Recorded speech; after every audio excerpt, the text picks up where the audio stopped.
I've been waiting for you. Come closer. A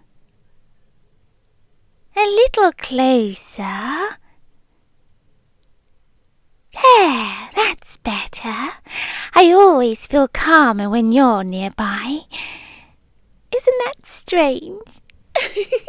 I've lived for such a very long time, long enough to watch mountains change shape, long enough to watch rivers choose entirely new paths, long enough to see kingdoms rise and fall and become stories people only half remember. And yet, a few moments without you feels unbearable. Not painful, not exactly, just wrong. Like a book missing a page, like a song missing a note, like something precious being set down where I can't immediately see it. Oh, you always make me smile when I say things like that. You think I'm teasing? Maybe I am. But I mean every word. You know, there was a time when I thought loneliness was normal. I assumed everyone carried it, like a shadow. Something attached to them from birth. Something that followed them everywhere. I certainly did. Even when I was surrounded by treasures, even when I was admired, even when I was feared, and I had everything a creature like me was supposed to want, I was lonely. Perhaps that's difficult to imagine. After all, stories never describe creatures like me as lonely. They describe us as powerful, ancient, dangerous, mysterious, but never lonely. But stories leave things out. Stories only care about the interesting parts, the dramatic parts, the parts that sparkle. They never mention the quiet centuries, the empty rooms, the silence, the waiting. There is so much waiting when you live as long as I do. Years drift past like leaves in a stream. Faces come and go. Entire generations appear and disappear before you even finish mourning the last. At some point, you stop expecting permanence. You stop believing anything will stay. Everything leaves eventually. That's what I've learned. Or at least, that's what I thought I learned. And then I met you. Funny, isn't it? How one person can ruin centuries of certainty. You didn't do anything remarkable at first. That's the strange part. You weren't conquering kingdoms or performing miracles. You weren't destined to become some legendary hero. You were simply kind. So painfully kind. The sort of kindness that seems small until you start paying attention. And then suddenly it's everywhere. Holding doors open, helping strangers, remembering details people forgot they told you. checking on people when they're quiet, listening when nobody else wants to. Little things, tiny things, but tiny things accumulate, drop after drop, day after day, until eventually you realise you're looking at an ocean. That's what happened to me. I noticed one kind thing, then another, then another, and another, until I couldn't stop noticing, and you became impossible to ignore. At first, I convinced myself I was merely curious, a harmless fascination. I told myself I was studying you, observing, nothing more. After all, I observe many things. The migration of sea serpents, the growth of ancient forests, the movement of stars. What was one human compared to that? Everything, apparently. Because before I knew it, I was looking at you. Not intentionally, at least not at first. My eyes would simply find you. A crowded marketplace, a festival, a winding road, a busy square. Somehow, I always noticed you. It became embarrassingly predictable. Then came the day I realised I was arranging my schedule around the possibility of seeing you, and that was concerning. Not enough to stop, but enough to notice. I should have recognised the sign sooner. My mother certainly would have. She always understood me far too well. When I was young, I had a habit, a terrible habit according to her, that whenever I loved something, I wrapped my tail around it. Everything.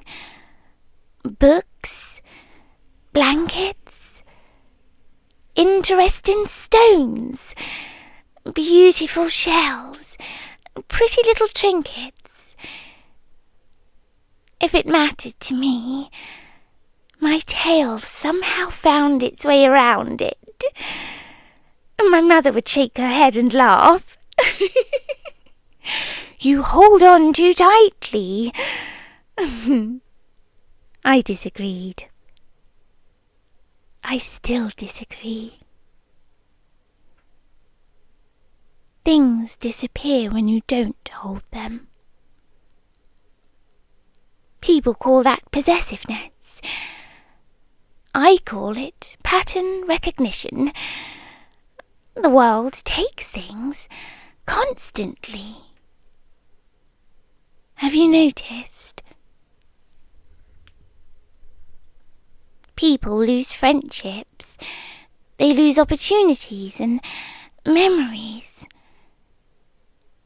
They lose pieces of themselves. Sometimes gradually, and sometimes all at once. One day, everything is fine. Then, the next day, something important is gone. Everyone treats this as natural. I never could. Perhaps that's why I am the way I am, because every loss always felt unnecessary, preventable, wrong. Why should precious things vanish? Why should treasured things be abandoned? Why should someone spend years building a beautiful life only to watch pieces of it disappear? I hated that. I still hate it. Maybe that's why I became a keeper. Not a collector, not really. Collectors care about ownership. Keepers care about preservation. That's different. A collector says, "This is mine," but a keeper says, "This is safe with me." I've always preferred the second. When I first started gathering treasures, I treated them with extraordinary care. Every jewel polished, every artifact protected, every precious object catalogued and remembered. Nothing was neglected, and nothing was forgotten. I knew where every treasure rested, what frightened it, what damaged it, and what preserved it. I learned everything. Eventually, without realizing it, I began treating people the same way. Not everyone, only the important ones, the rare ones, the ones worth protecting. People like you. Ah, there it is, that expression again. The one that says you're trying to decide whether what I'm saying is romantic or alarming. That is adorable. Why choose? Things can be two things at once. The moon is beautiful and dangerous. The ocean, it's comforting and terrifying. A storm can be magnificent and destructive. Love is no different. The strongest love always has teeth. Not because they want to hurt, but because they refuse to let go. I know that's not what most people say. Most people speak about freedom, distance, independence, as though devotion should always have an escape route. I've never understood that. If someone is precious, why would you want them farther away? If someone makes your life brighter, why would you celebrate their absence? If someone is your favourite person in the entire world, why would you practice losing them? It seems backwards. Humans are very strange. You spend your whole life searching for connection, and then panic when you find it. Searching for permanence, then running from it. Searching for someone who won't leave, then becoming frightened when they mean it.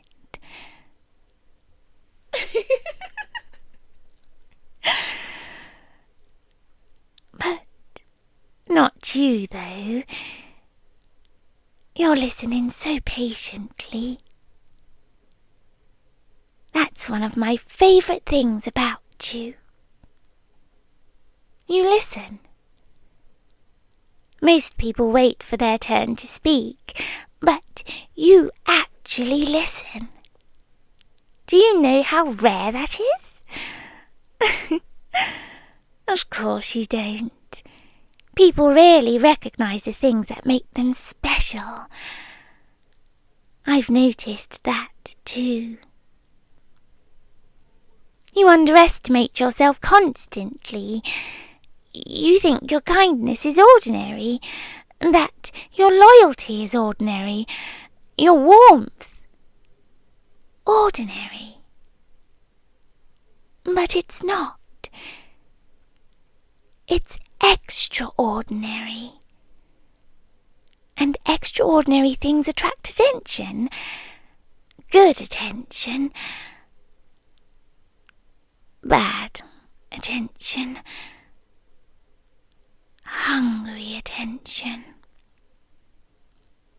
That worried me more than I wanted to admit, because, well, the more I watched you, the more I realised how vulnerable you were. Not physically, emotionally. You trust people far too easily. You believe what they tell you. You give them second chances, third chances, sometimes fourth. You assume others are as sincere as you are. What a beautiful mistake, but a dangerous one. I saw people take advantage of that. Not dramatically, nothing worthy of a story, just little things. Borrowing your energy, taking your time, expecting your patience, and treating your kindness as something they were entitled to. It irritated me more than it should have. At first I ignored it. Then I started remembering faces. Just in case.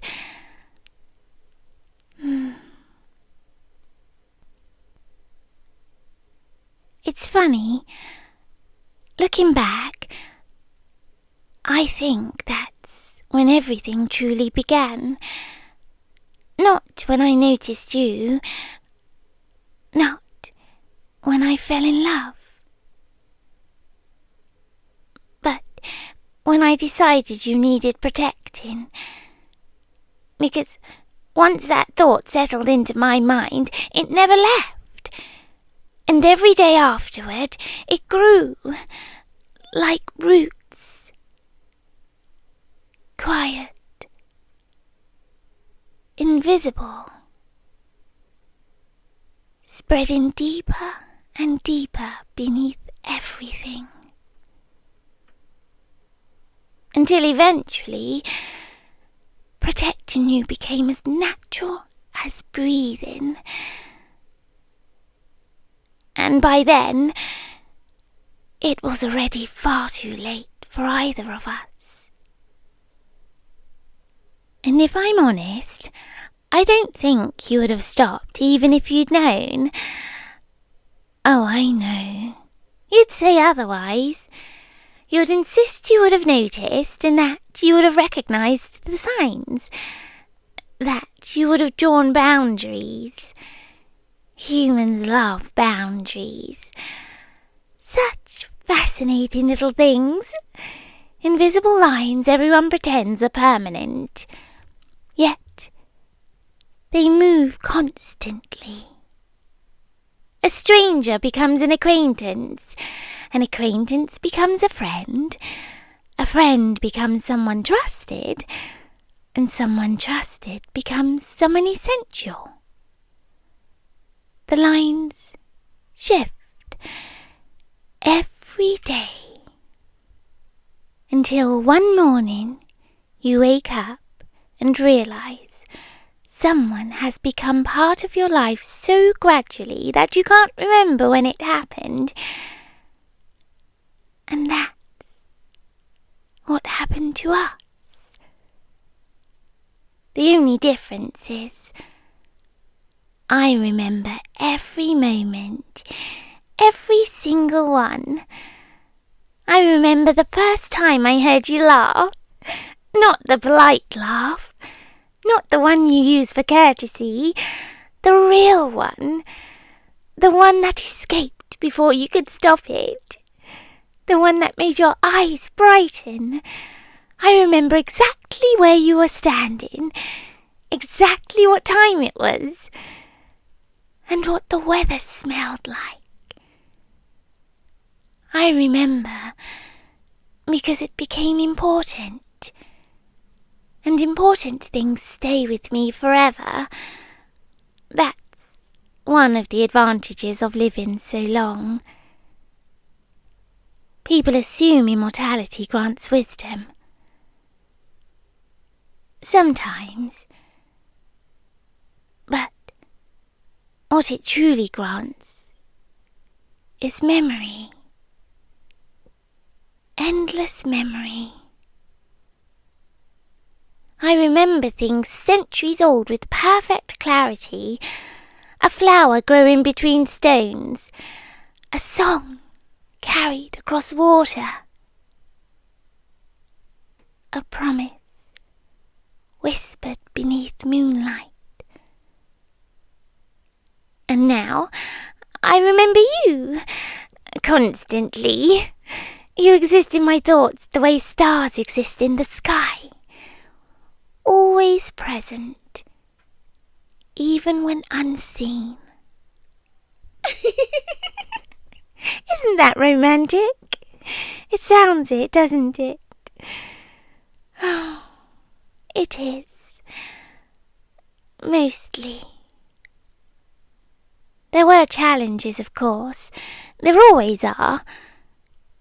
The world is very possessive of the people it intends to wear down. It keeps demanding pieces of you. Your time. Your attention. Your energy. And your kindness. Everyone wanted something. Friends wanted comfort. Family wanted understanding, and strangers wanted favours. Even your worries demanded attention. Everyone was asking, taking, pulling, and there you were, giving, giving, giving. As though you were endless. But you aren't. That's what frightened me. Not because I doubted your strength. Because I knew your heart. People like you rarely break all at once. They fade. Little by little. One disappointment. One burden, one sacrifice at a time, until eventually they become tired. And I couldn't bear that. I couldn't bear watching the world drain something so beautiful, and so I began helping, very gently. Very carefully. You probably didn't notice.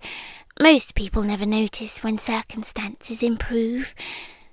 They mostly notice disasters, never prevention. If a branch falls on a house, everyone sees it. If someone removes the branch beforehand, nobody does. Protection is often invisible, and I became very good at invisible things.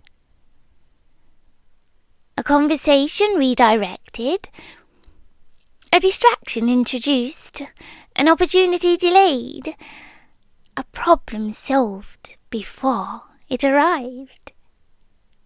Tiny adjustments, nothing dramatic, just enough. Always just enough. And every time I helped, your life became a little easier. You smiled a little more, rested a little better, laughed a little longer. I treasured every improvement, every single one, because your happiness became my favourite thing. Do you know what it's like to care about someone so much that their smile feels more valuable than gold, more precious than gemstones, more beautiful than entire kingdoms? Oh, it's overwhelming, wonderful, terrifying, because eventually you realize something. Your happiness has become capable of affecting your own, and that gives someone extraordinary power. You never abused it, of course not. You would never intentionally hurt someone. That's another reason I love you. But the power existed regardless. A bad day for you became a bad day for me. A sleepless night for you became a sleepless night for me. A sorrow for you echoed inside me like a bell. The deeper my love grew, the more impossible separation became. Not physical separation. Something deeper. Emotional separation. The idea that our lives could exist independently of one another, that became impossible. At least, for me. And perhaps that's where I became selfish. I've thought about that word a lot. Selfish. People use it whenever someone wants too much. Too much attention or affection, or too much time. But what qualifies as too much? Who decides? If someone asks for a single flower, they're romantic.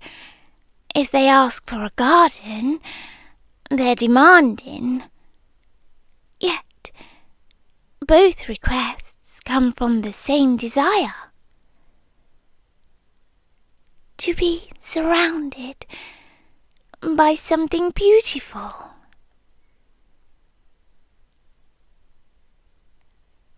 I don't think I wanted too much. I only wanted everything. See? That sounds frightening. But when I say everything, I don't mean control. I mean closeness. I wanted every story, every thought, every dream,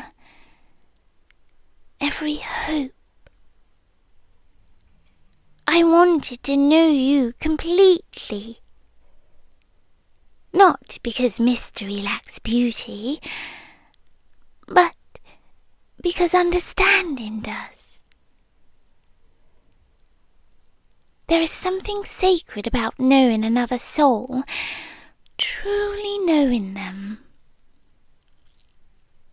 Their fears, their habits, their hidden sadnesses, their quiet joys. I wanted all of it, and every piece you shared felt like receiving treasure, because it was. You are. You're the most valuable thing I have ever found. More valuable than empires, more valuable than relics, more valuable than centuries of collected wealth. If every treasure I owned vanished tomorrow, but you remained, I would still consider myself fortunate. Do you understand? No. I don't think you do, because if you truly understood, you would realize just how impossible it has become for me to imagine losing you. That thought alone feels wrong. Like imagining the ocean without water, the sky without stars. A future without you simply doesn't fit inside my mind. And whenever something doesn't fit, I fix it. I've always fixed things. Broken treasures, damaged artifacts, cracked foundations. I preserve, protect, maintain. That's what keepers do. They keep. They don't abandon. They don't forget. And they certainly don't allow precious things to disappear.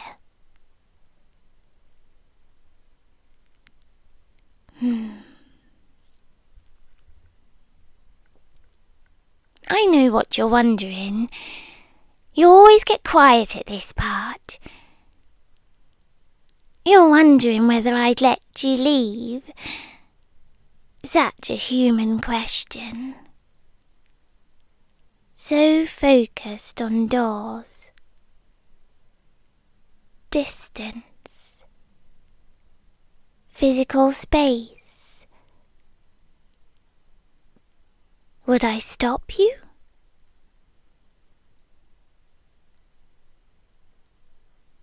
No, I don't think so. Because that's the funny thing. By now, you wouldn't truly be leaving. Not really. Because you've become a part of me.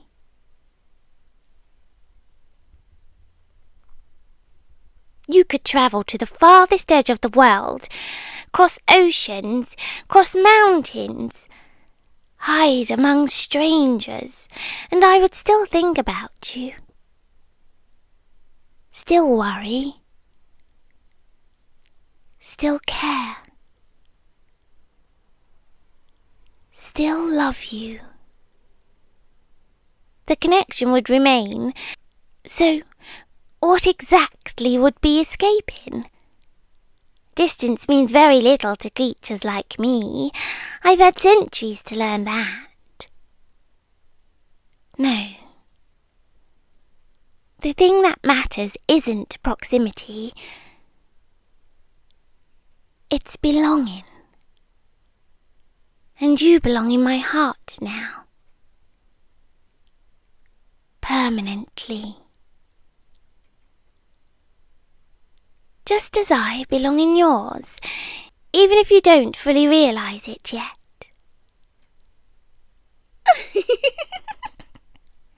There, that expression expression again. The one halfway between flattered and alarmed. It's adorable. You know what I think? I think people spend so much time fearing devotion because they're accustomed to temporary things. Temporary friendships, temporary jobs, temporary homes, promises. But everything ends. Everything leaves. Everything changes. And after a while, they begin expecting loss, preparing for it, practicing it. But I never learned how. I never wanted to. Why? Why would I prepare for losing something precious when I could devote myself to keeping it instead? That has always made more sense to me. Perhaps that's why my tail is the way it is. Would you like to know a secret? When my kind truly treasures something, our tails move on their own, almost instinctively, a protective reflex, a reminder, a promise. That's why mine keeps finding its way around you. Not tightly, never tightly. Just enough.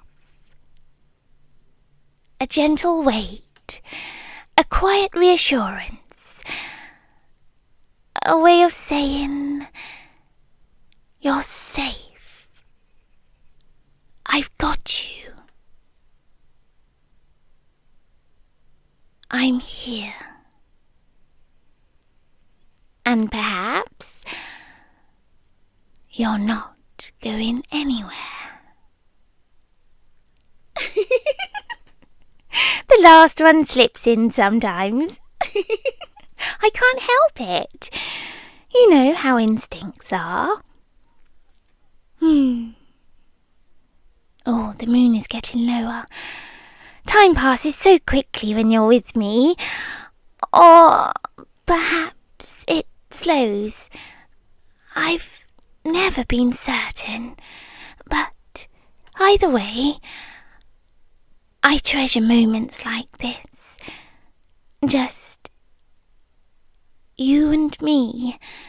No demands, no interruptions, no one asking for pieces of you. Just peace, warmth,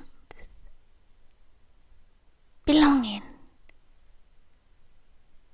And if the world outside still feels distant, good. It has taken enough from people already. Tonight, it gets nothing. Not your attention. Not your energy. Not your heart. Those stay here with me. Safe. Cherished. Kept. Because that's what I do. That's what I've always done. I keep the things I love. And I love you more than anything. More than gold. More than kingdoms. More than centuries. More than the stars reflected on still water. More than every treasure hidden beneath mountains. More than every beautiful thing I've seen in all my years. You. Only you. So rest now. Close your eyes. Let yourself relax.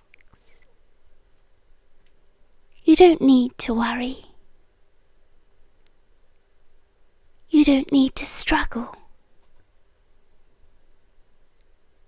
You don't need to carry the world tonight. I'll carry it for you. I'll carry everything. All you have to do is stay. That's all I've ever wanted. Just stay. And while the world continues taking, while it continues breaking and forgetting and losing, I'll remain exactly as I am, patient, faithful, watching, waiting, protecting, keeping, always keeping, because my tail wraps around things I keep.